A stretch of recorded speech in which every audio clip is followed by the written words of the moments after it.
ये है bottle flip करने की एक ऐसी ट्रिक जो कि आपको आपके स्कूल के गेम में प्रो बना सकता है।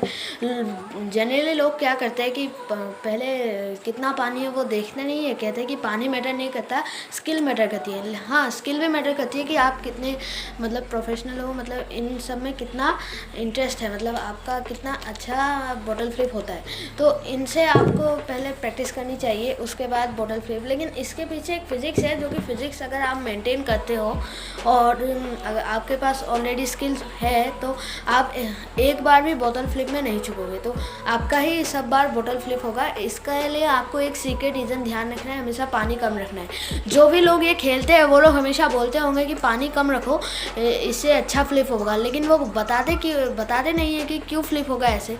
तो इसके पीछे का कारण है सेंटर ऑफ मास नीचे रखना, क्योंकि जब ये घूमेगा तो और जब नीचे आएगा, अगर सेंटर ऑफ मास नीचे होगा तो इसको बैलेंस करने में आसानी होगी। ऐसा मैं क्यों बोल रहा हूँ, आप लोग इस डायग्राम को देखे समझ गए होंगे कि जब भी आप किसी भी आप मान लीजिए टावर के ऊपर हो, टावर पे अगर आप अपने एक साइड पे वेट ज़्यादा करोगे तो अनबैलेंसिंग होके आप गिर जाओगे, और दूसरे साइड पे अगर आप उतना ही वेट मतलब इस साइड के हटा के इस साइड ले आओगे तो फिर तो इस तरफ झुकोगे। लेकिन अगर आप किसी भी करके दोनों तरफ अपना मास बैलेंस कर लो तो आप बैलेंस हो जाओगे। इस पॉइंट को कहेंगे सेंटर ऑफ ग्रेविटी।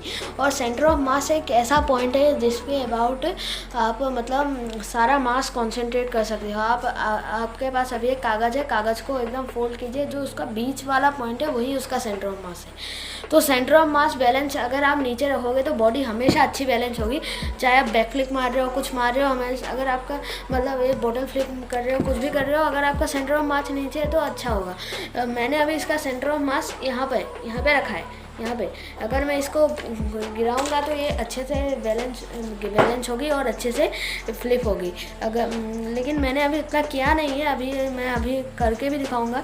लेकिन अगर आपको इसके पीछे की फिजिक्स जाननी है तो इसके पीछे एक और कंसेप्ट है जिसको हम कहते हैं टॉर्क। जब ये गिरेगा तो अगर इसका सेंटर ऑफ मास थोड़ा ऊपर होगा तो टॉर्क क्या है, इसको एंगल को बढ़ाने की कोशिश करेगा। Torque is directly proportional to theta यानी कि एंगल, और एंगल बढ़ेगा तो टॉर्क बढ़ेगा तो एक बार और वो एंगल को बढ़ाएगा, और इस टॉर्क को कहते हैं डिस्टेबलाइजिंग टॉर्क।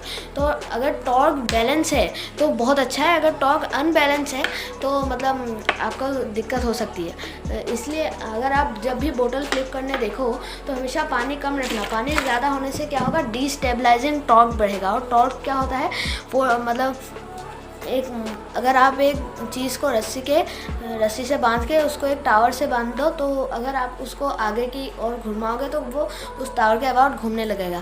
उसमें इसको कहते हैं, उसके अंदर एक टॉर्क आ गया। आपके गाड़ी के इंजन के अंदर भी एक टॉर्क होता है। अगर आप एक दरवाजे को धक्का दोगे उसके एक्सिस के पास से तो वो उतने अच्छे से नहीं जाएगा, लेकिन अगर आप उसको दूर से धक्का दोगे, मतलब उसके एक्सिस के दूर से धक्का दोगे तो वो अच्छे से अंदर जाएगा। इसको कहते हैं टॉर्क, यानी कि टॉर्क रेडियस के भी डायरेक्टली प्रोपोर्शनल है, टॉर्क थीटा के भी डायरेक्टली प्रोपोर्शनल है। तो टॉर्क के ऊपर अगर आपको लॉन्ग वीडियो चाहिए तो चैनल पर चेकआउट करना। मिलते हैं, बाय।